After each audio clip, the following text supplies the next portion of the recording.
Muy bien, pues el día de hoy vamos a leer un pasaje un poquito largo, pero está muy interesante. Es en Números capítulo 11.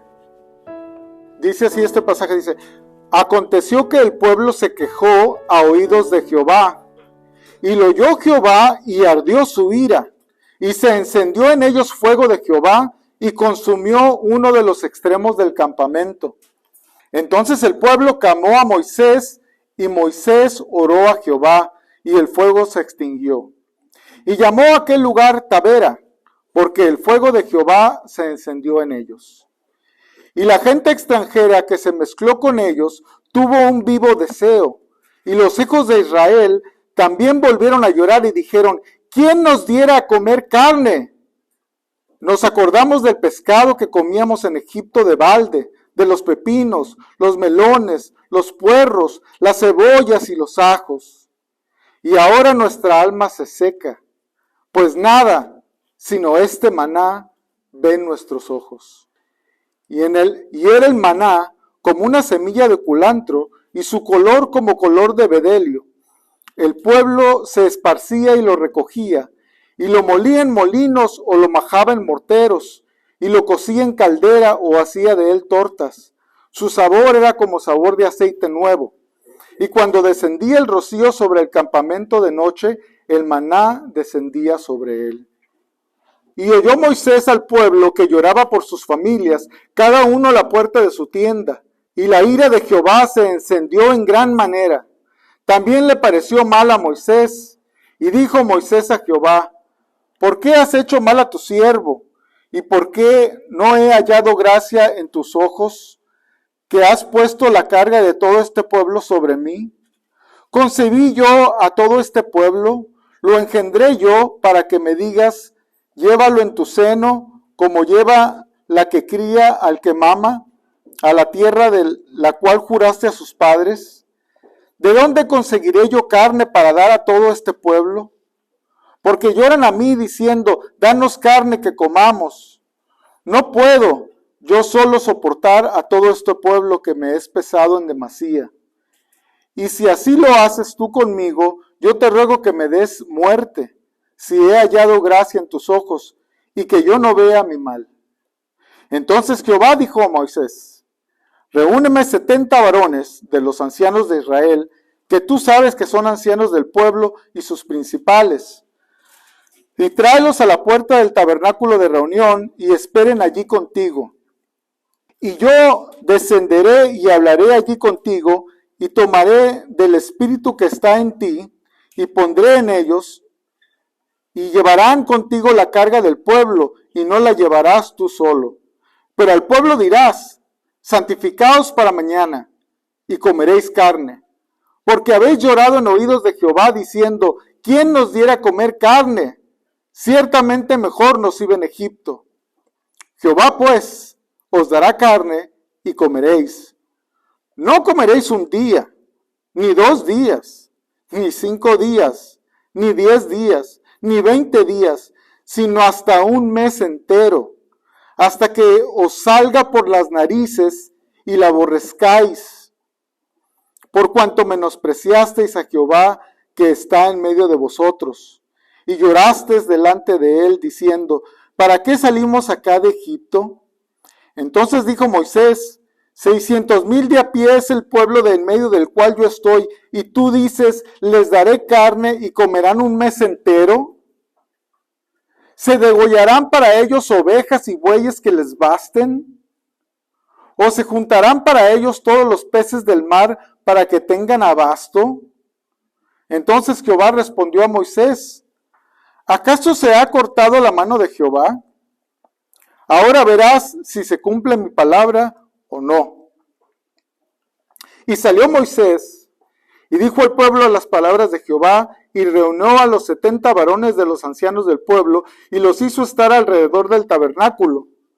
Entonces Jehová descendió en la nube, y le habló, y tomó del espíritu que estaba en él, y lo puso en los 70 varones ancianos. Y cuando posó sobre ellos el espíritu, profetizaron y no cesaron.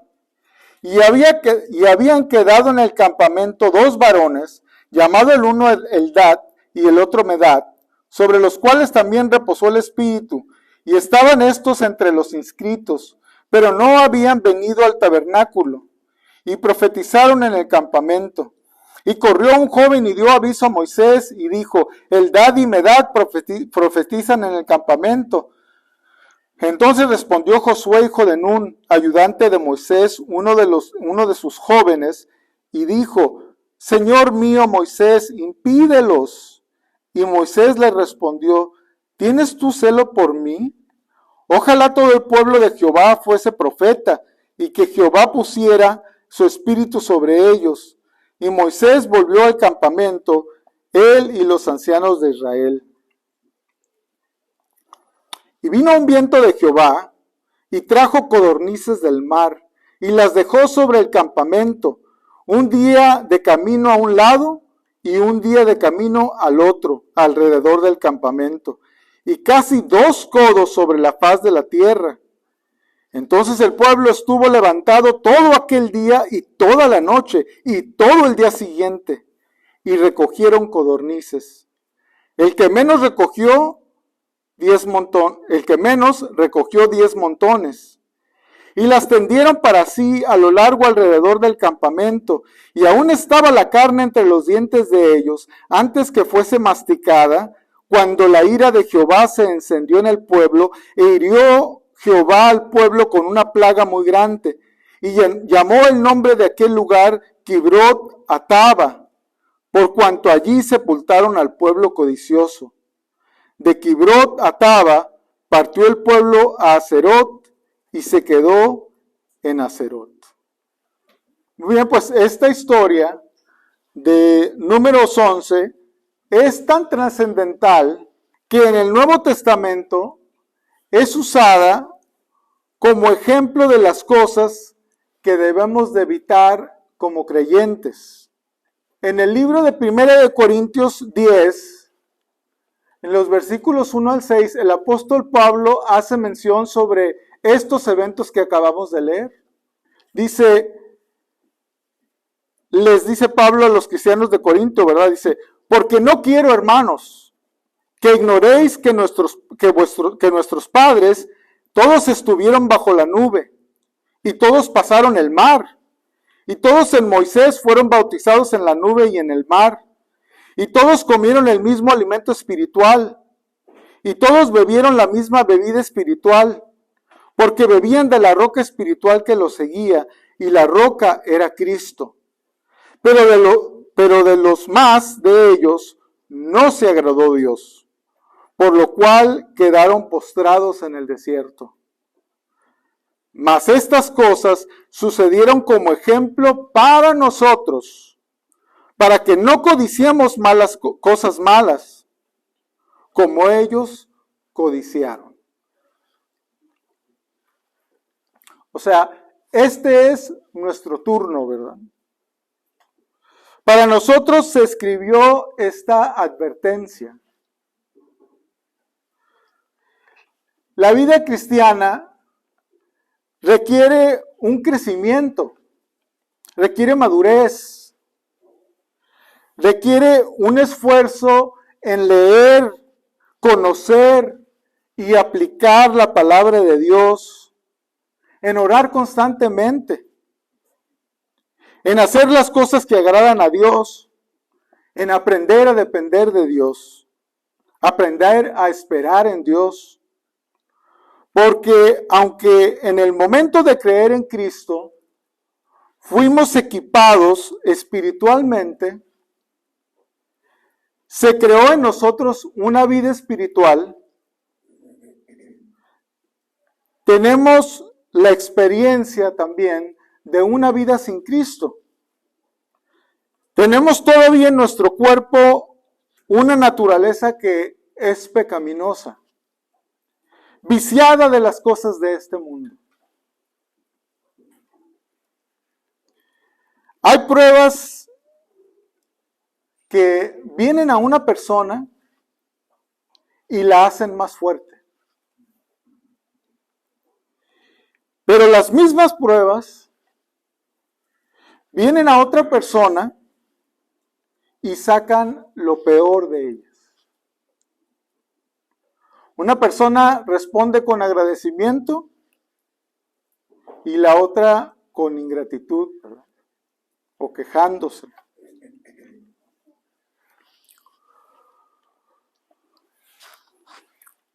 Como escribió Pablo, ¿verdad? Acerca de Números 11, es una advertencia. Por eso el título de hoy es: no muerdas la mano de quien te da de comer. No muerdas la mano de quien te da de comer. Y vamos a hacer 3 preguntas, pues vamos a contestarlas, ¿verdad? Todo esto que está sucediendo en el pueblo de Israel, ¿verdad? Fue en medio de las dificultades. O sea, un pueblo de casi 1 millón de personas, atravesar el desierto no era nada fácil. Había muchas dificultades. Entonces, pues debemos de tener esto en mente, ¿verdad? Bueno, en primer lugar, no muerdas la mano de quien te da de comer, ¿verdad? La pregunta es, ¿qué es morder la mano de quien te da de comer? ¿Qué significa, verdad? Esta frase. Frase que, pues, es conocida, ¿verdad? No sé qué tan conocida sea aquí en inglés, es muy conocida. Pero, pues creo que la entendemos, ¿verdad? Entendemos muy bien su significado. Y entonces la respuesta de qué es morder la mano de quien te da de comer es tener falta de respeto y mostrar ingratitud hacia tu benefactor. Tener falta de respeto y mostrar ingratitud hacia tu benefactor. Y vamos a ver 2 cosas que demuestran esto, ¿verdad? Esta falta de respeto e ingratitud se manifiesta en la queja. Dice al principio del capítulo: aconteció que el pueblo se quejó a oídos de Jehová. La gente se queja cuando desea un cambio.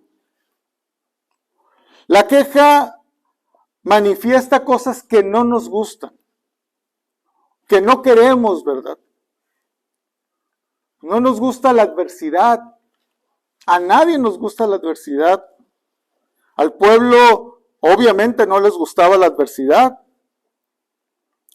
La queja normalmente sucede cuando experimentamos una situación que nos impacta de manera negativa. El tráfico, ¿verdad? Cuando es peor de lo que esperábamos. Aquí ya lo puedo decir porque todos lo experimentamos, ¿verdad? En esta ciudad. La compostura del auto cuando sale más cara de lo que esperábamos. Es difícil no quejarse, ¿verdad? Y bueno, debemos tener también claro en nuestra mente la diferencia cuando hablamos entre informar y quejarnos, ¿verdad? Informar, pues nos mantenemos de una manera neutral y nos concretamos a los hechos, ¿verdad? A veces, pues queremos algo, ¿verdad? Que hay algún problema y entonces podemos decir las cosas de una buena manera, ¿verdad? No es lo mismo decirle al mesero: el caldo está un poquito tibio, o el caldo está tibio, ¿verdad? Y pues necesita estar más caliente. Nos los quitan, ¿verdad? Y se lo llevan y lo traen hirviendo, ¿verdad? Espero. Y ahora sí entramos, ¿verdad? O versus, ¿verdad? Cuando decimos: ¿cómo se atreven a servirme el caldo frío? Esa es una queja, ¿verdad? Es una queja de lo que la mala experiencia que estamos teniendo. Y bueno, hay muchas quejas, ¿verdad? A veces no somos conscientes de las veces que nos estamos quejando. Mi jefe no sabe nada, ¿verdad? Es una queja muy común. Si yo estuviera a cargo, las cosas serían mejores, ¿verdad? Pero hay muchas que... Otra vez vamos a comer en casa. Te preguntarás, ¿no estará este cuate, verdad? O sea, yo, exagerando al decir que la queja es una falta de respeto.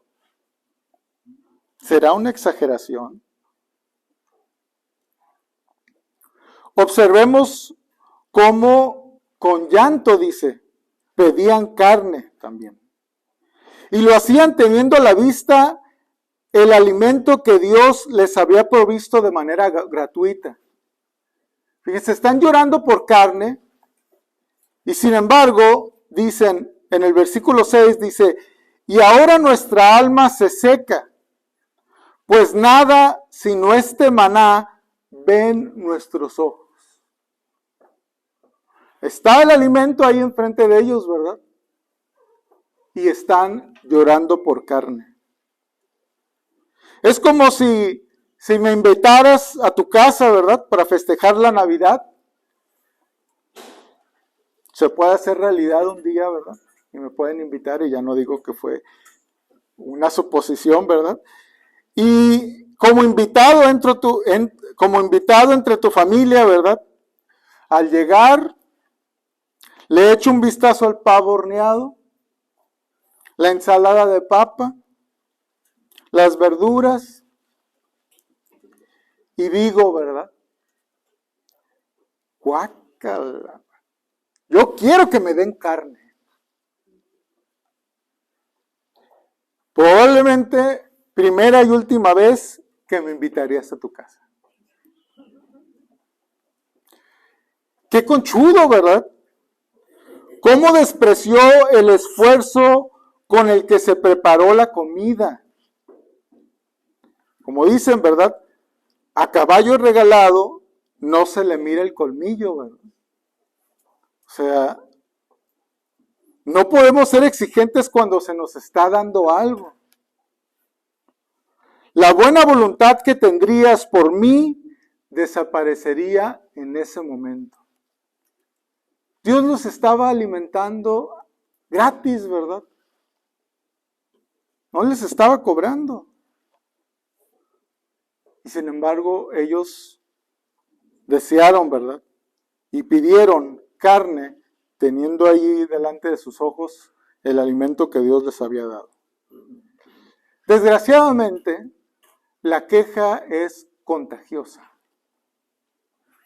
Dice en el versículo 4 que empezó con los extranjeros, pero todas las familias del pueblo, en sus casas, dice que se quejaron pidiendo carne.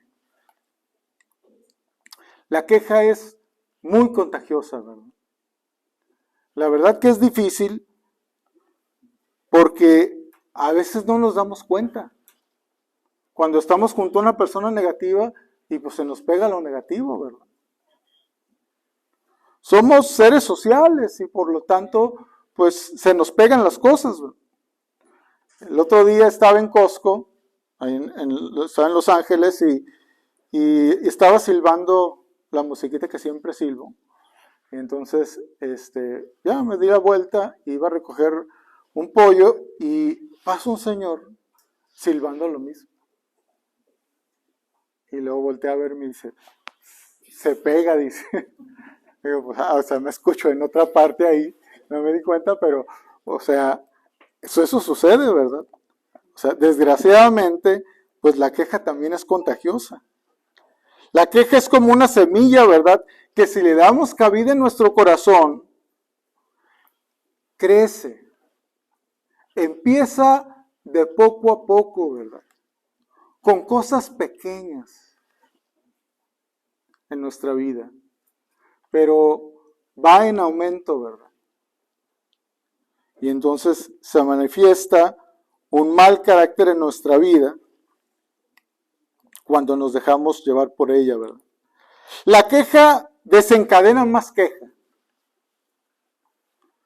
En Éxodo capítulo 15, 24, 23 y 24, dice la escritura, llegaron a Mara y no pudieron beber las aguas de Mara porque eran amargas.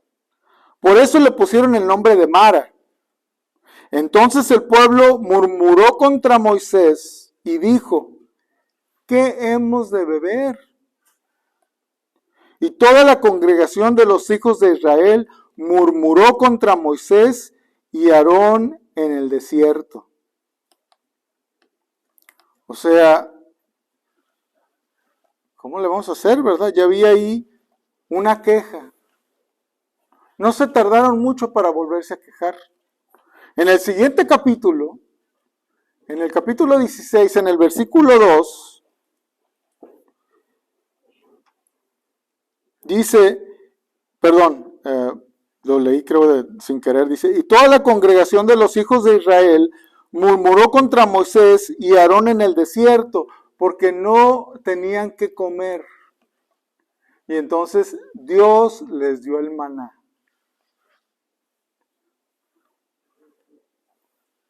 Y al siguiente capítulo, en el versículo 3, dice, así que el pueblo tuvo allí sed y murmuró contra Moisés y dijo, ¿por qué nos hiciste subir de Egipto para matarnos de sed a nosotros, a nuestros hijos y a nuestros ganados? O sea, se va desencadenando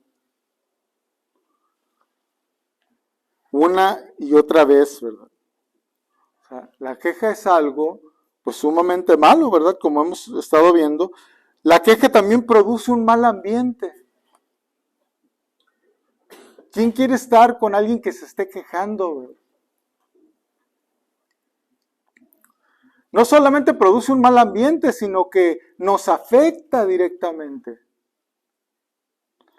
La queja del pueblo afectó a Moisés, porque Moisés mismo se fue a quejar del pueblo ante Dios. O sea, le afectó a él mismo. La queja de los creyentes, pues tiende a afectar al pastor, ¿verdad? La queja de los hijos afecta a sus padres. Y cuando una persona se queja, pues se vuelve una carga, ¿verdad? Básicamente, sus quejas, ¿verdad? Pues le hacían o se quejaban diciéndole a Dios que se había equivocado de poner a Moisés como líder. Te equivocaste tal vez también al darme a los padres que me diste. ¿Por qué no me diste a los padres de fulanito, verdad? Esta falta de respeto e ingratitud también se manifiesta de otra manera, ¿verdad? Cuando codiciamos cosas malas. Cuando codiciamos cosas malas. Y bueno, vemos que la codicia de ellos fue el querer carne. Dice el versículo 4 y 5, dice, y la gente extranjera que se mezcló con ellos tuvo un vivo deseo, y los hijos de Israel también volvieron a llorar y dijeron, ¿quién nos diera carne a comer? ¿Quién nos diera a comer carne? Nos acordamos del pescado que comíamos en Egipto de balde, gratis, dicen. ¿Cuál gratis, verdad? De los pepinos, de los melones, los puerros, las cebollas y los ajos. Se estaban engañando, ¿verdad? Nada era gratis. Eran esclavos por muchísimos años en Egipto. Pero tuvieron un deseo intenso por la comida de Egipto. Aunque el precio que tuvieran que pagar, ¿verdad?, para volver a probarla, pues fuera su libertad. Porque si volvían a Egipto, pues volverían a la esclavitud. Se quejaron de lo que no tenían. Dice, ¿quién nos diera a comer carne?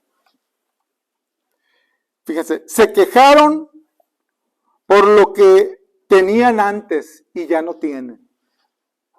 Nos acordamos del pescado que comíamos en Egipto de balde, de los pepinos, los melones, los puerros, las cebollas y los ajos. Se quejaron por lo que tenían. Y ahora nuestra alma se seca, pues nada sino este maná ven nuestros ojos. Despreciaron el maná. Se quejaron de lo que tenían y que Dios les había dado. O sea, eran una bola de malagradecidos. El pueblo de Israel. La codicia, ¿verdad?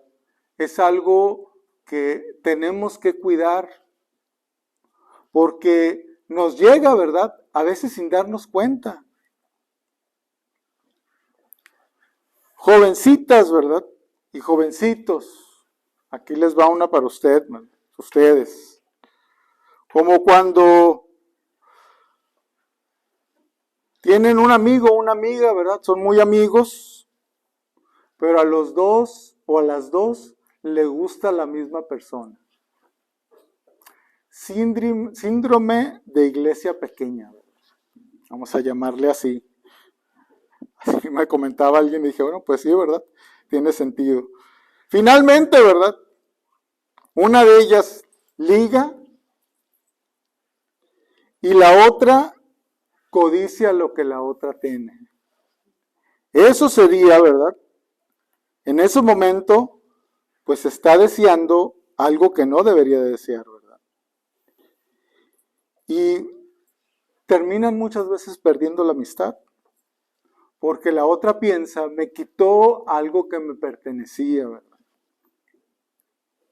Y entonces vemos cómo se manifiestan estas cosas en nuestra vida. Pero cuando no hay competencia, ¿verdad? Vamos a ponerle otro ejemplo. Para el que te gusta, pero el que te gusta, ¿verdad? O la que te gusta no es cristiano, no es cristiana. Híjola, ¿verdad? Eso es codiciar cosas malas. Porque la Escritura es muy clara, ¿verdad? En 2 Corintios capítulo 4, 14 al 16 dice, no os unáis en yugo desigual con los incrédulos, porque ¿qué compañerismo tiene la justicia con la injusticia? ¿Y qué comunión la luz con las tinieblas? ¿Y qué concordia Cristo con Belial? ¿O qué parte el creyente con el incrédulo? ¿Y qué acuerdo hay entre el templo de Dios y los ídolos? Porque vosotros sois el templo del Dios viviente, como Dios dijo, habitaré y andaré entre ellos, y seré su Dios, y ellos serán mi pueblo.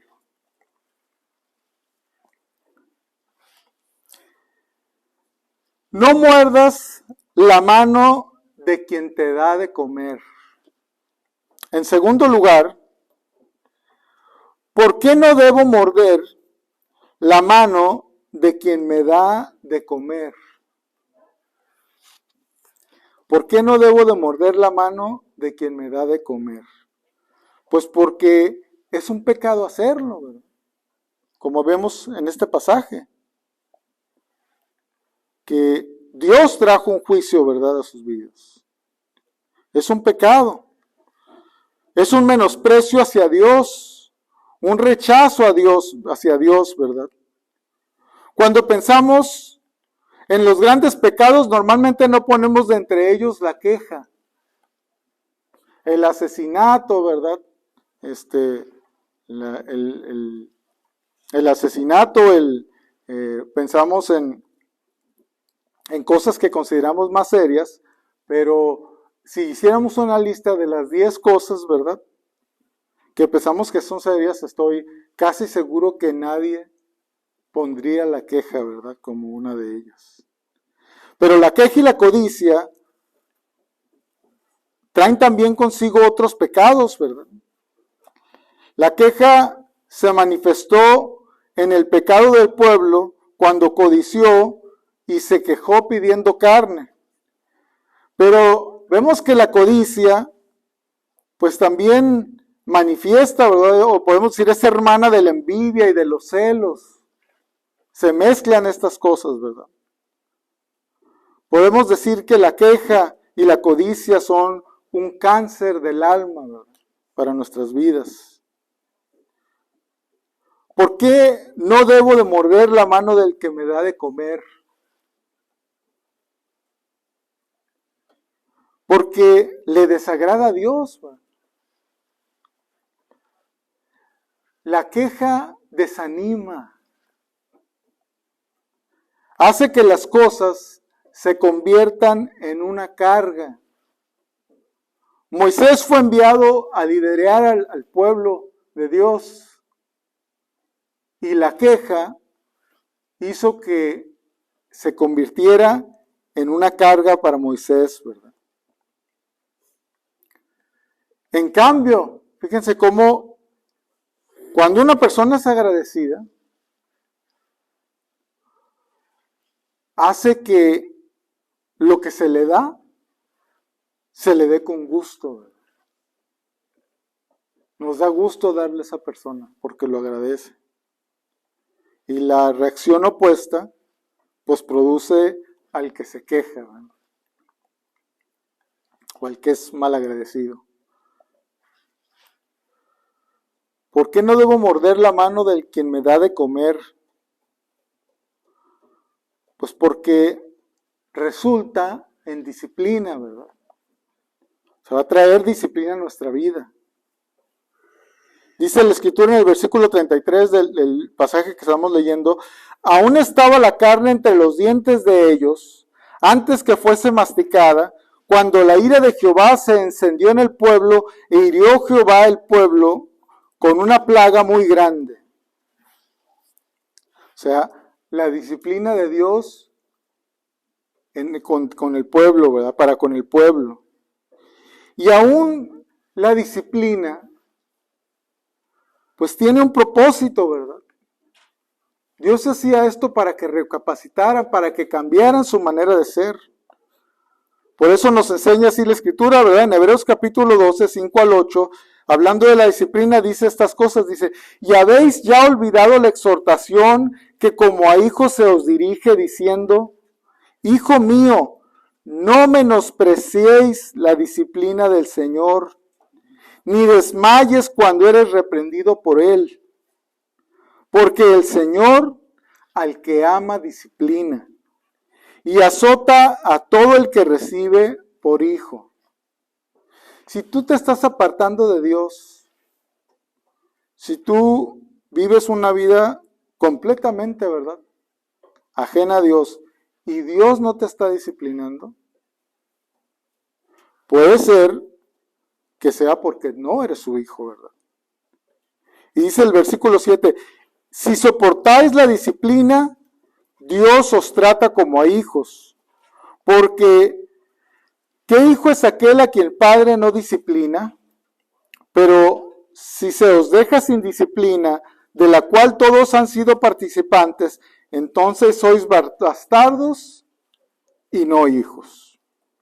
O sea, la disciplina de Dios tiene el propósito de corregir.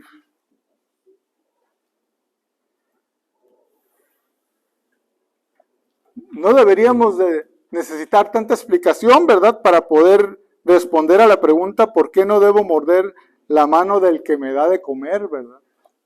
O sea, es obvio, ¿verdad? Pero en tercer y último lugar, decíamos, no muerdas la mano de quien te da de comer. Y la pregunta es, ¿cómo evitar morder la mano de quien te da de comer? ¿Cómo evitar morder la mano de quien te da de comer? Bueno, pues diría, aceptando con agradecimiento todo lo que se te da. Todo lo que se te da. Y ahorita vamos a examinar un poquito esa palabra, ¿verdad?, para poder ver hasta dónde hasta dónde llega esto, ¿verdad? De todo. Fíjense, en 1 Tesalonicenses, capítulo 5, versículo 18, dice el apóstol Pablo, dice, dad gracias a Dios en todo, porque esta es la voluntad de Dios para con vosotros en Cristo Jesús. Dad gracias en todo. ¿Cómo quejarnos, verdad? Y dar gracias a la vez. Bueno, una persona comentaba que estaba con su hija pequeña y entonces dijo, vamos a orar por los alimentos. Y luego, pues ya dio gracias por los alimentos y luego empezó a decir, híjole, se me enfrió el café. Y se me comió el pan tostado. Y no se me acabó esta mantequilla, ¿verdad? Y le dice la hija, lo voltea a ver la hija y le dice, oye, ¿no acabas de orar? Gracias por los alimentos. Y luego decía él, sí, hija. Y dice, y luego te quejaste. Y dice, entre lo que diste gracias y lo que te quejaste, dice, ¿cuál crees que fue lo que escuchó Dios? Le dice. Y entonces, pues se quedó pensando, dijo, pues la queja, ¿verdad? O sea, lo otro salió sobrando, porque el problema era que se había estado quejando, ¿verdad? Si hay gratitud, si hay agradecimiento, entonces la queja se irá. Enfocarnos, fíjense, esto algo también es muy importante, enfocarnos en las cosas que no tenemos produce codicia, porque no las tenemos y las vemos y las queremos. En cambio, enfocarnos en las cosas que tenemos produce gratitud.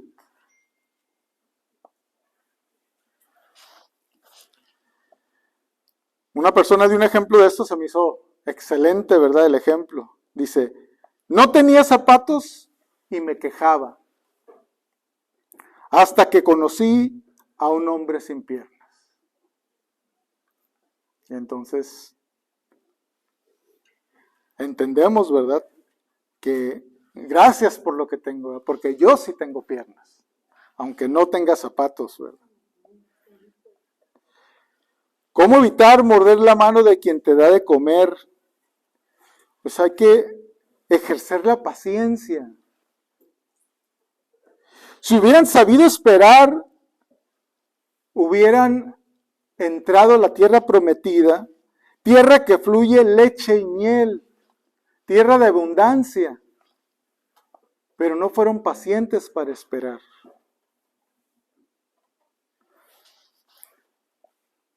Claro, cuando pensaba en la frase, pues se me viene a la mente el perro, ¿no? De la casa y en cuanto ve algo como que ya va a haber comida, empieza desesperado, ¿verdad?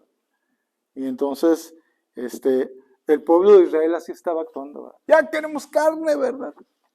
Puro maná. Ya. Se perdieron la paciencia. Pero si tenemos paciencia, pues podemos evitar morder la mano de quien nos da de comer. Otra cosa más, ¿verdad? Y esto es muy importante, ¿verdad?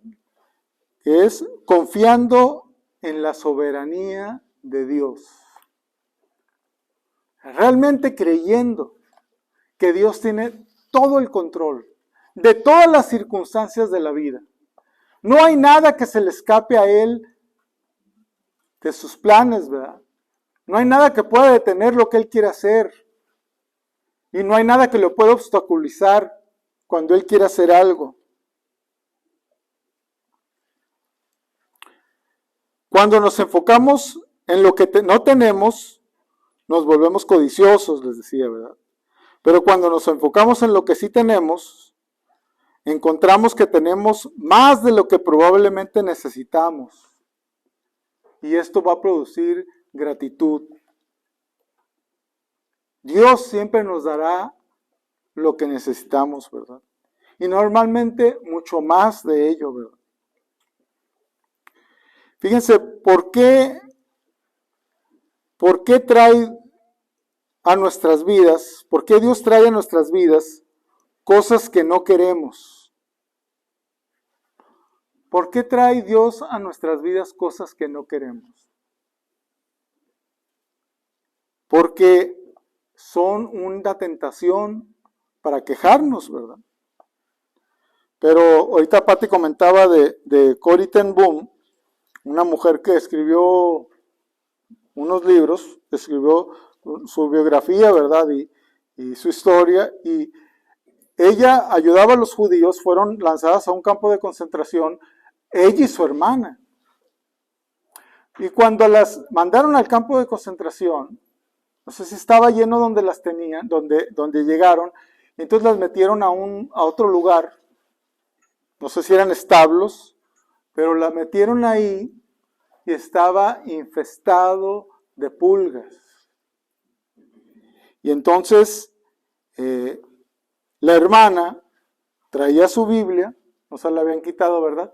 Y entonces pues empezó a leer su lectura y llegaron a este pasaje que habíamos leído, ¿verdad? En Tesalonicenses capítulo 5, 18, dad gracias en todo, ¿verdad? Y entonces decía, vamos hermana, a darle gracias a Dios en todo, ¿verdad? Y decía, no, dice, no, o sea, estaba con las pulgas y decía, ¿por qué nos pasó esto, verdad? Y entonces la estuvo convenciendo, ¿verdad? De que pues Dios sabía por qué, y pues finalmente accedió y le dio gracias, ¿verdad? Hasta por las pulgas, ¿verdad? Y pues con el tiempo se dieron cuenta que los soldados no entraban donde estaban ellas, porque no se querían llenar de pulgas. Entonces no abusaron de ellas, no les quitaron su Biblia, no hicieron muchas cosas con ellas porque le tenían miedo a las pulgas. Y entonces, pues ella reflexiona, ¿verdad? Y dice, o sea, ya entiendo por qué Dios nos trajo las pulgas. Gracias, Señor, por las pulgas, ¿verdad? O sea, eso era lo que yo necesitaba, pero no sabía, ¿verdad? Así cuando vienen cosas que no queremos a nuestra vida, debemos de confiar que Dios es soberano. Por algo Dios lo permitió.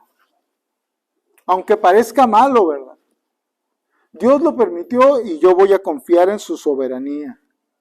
Que Dios va a usar de lo malo algo bueno, ¿verdad? O lo que aparentemente para mí es malo, a algo bueno. ¿Por qué Dios trae a nuestras vidas cosas que no queremos, ¿verdad? Bueno, ese es un ejemplo. Su vida estará llena de ejemplos si se ponen a analizarla. ¿Por qué Dios no nos da todas las cosas que queremos también? ¿Por qué no nos da todas las cosas que queremos? Porque vemos en el pueblo, ¿verdad?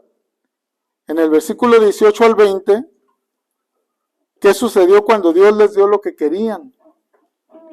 Pero el pueblo dirá, santificaos para mañana, y comeréis carne, porque habéis llorado en oídos de Jehová, diciendo, ¿quién nos diera comer carne? Ciertamente mejor nos iba en Egipto. Jehová pues os dará carne y comeréis. No comeréis un día, ni 2 días, ni 5 días, ni 10 días, ni 20 días, sino hasta un mes entero, hasta que os salga por las narices y la aborrezcáis por cuanto menospreciasteis a Jehová, que está en medio de vosotros, y llorasteis delante de él, diciendo, ¿para qué salimos acá de Egipto? O sea, las codornices no eran un cumplido que Dios está haciendo para algo bueno, ¿verdad? Pero para que experimentes, para que escarmienten, ¿verdad? No saben lo que están pidiendo.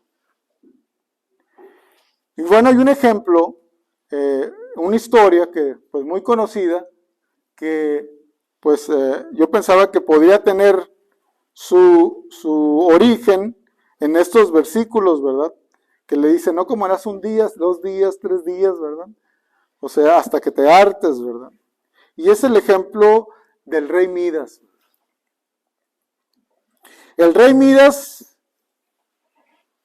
pidió un deseo, que todo lo que tocare se volviere oro. Al volver al castillo, pidió de comer, vio una copa, la tomó y se convirtió en oro y le causó placer. Pues todo lo que tocaba se convertía en oro. Pero cuando puso la comida en sus labios, en la torre, ¿verdad? También se convirtió en oro. Cuando tomó una de las rosas de su jardín, notó que perdió su aroma y su sensación de flor, porque se convirtió en oro. Al verlo llorar, su hija corrió hacia él y lo abrazó. Y Midas contempló con horror, ¿verdad?, cómo la niña se convertía en estatua de oro. Al principio había disfrutado su don, pero pronto había descubierto que le había quitado la posibilidad de disfrutar los placeres simples, ¿verdad?, como comer, beber, oler. Y lo que más le pesaba, le había privado del afecto de su hija. La codicia de Midas le había quitado la vida. Por eso dice, ¿verdad?, en Proverbios 1:19 dice, tales son las sendas de todo el que es dado a la codicia, la cual quita la vida de sus poseedores. Si tú deseas de corazón, ¿verdad?, seguir al Señor Jesucristo, a veces hasta si no, ¿verdad?, las dificultades vendrán a nuestra vida. Las dificultades vienen en la vida de todos los hombres, tarde o temprano, ¿verdad? Pero debemos de estar conscientes cuando vienen las dificultades. Debemos de tener en nuestra mente, debemos de tener muy bien determinado que cuando estemos pasando la dificultad, pues cómo sobrellevar todo esto, ¿verdad? Fíjense en Filipenses capítulo 1, versículo 29, dice Pablo, porque a vosotros os es concedido a causa de Cristo, no solo que creáis en Él, sino también que padezcáis por Él. O sea, Dios nos ha concedido que participemos con Cristo de su reino, ¿verdad?, de las cosas de su reino. Pero tendrá un costo que vamos a padecer por Él. Sufrir sin propósito es una cosa terrible. Pero cuando significa algo, cuando existe un propósito, encontramos, ¿verdad?, que podemos soportar casi cualquier sufrimiento, con tal de que el propósito esté ahí. El mismo Jesucristo en Mateo capítulo 13, versículo 44, les habló en una parábola diciendo, además el reino de los cielos es semejante a un tesoro escondido en un campo, el cual un hombre halla y lo esconde de nuevo. Y gozoso por ello, va y vende todo lo que tiene y compra aquel campo. El reino de los cielos es tan valioso, dice Jesús, que vale la pena perder todo lo que se tiene en la tierra para obtenerlo. Es un sacrificio que vale la pena, ¿verdad? Solo Dios, ¿verdad?, le puede dar verdadero sentido a la vida, aún hasta el dolor, aún hasta el sufrimiento.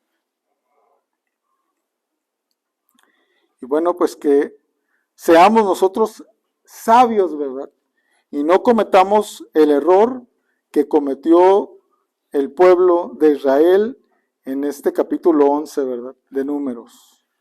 No muerdas la mano de quien te da de comer. Dios les bendiga.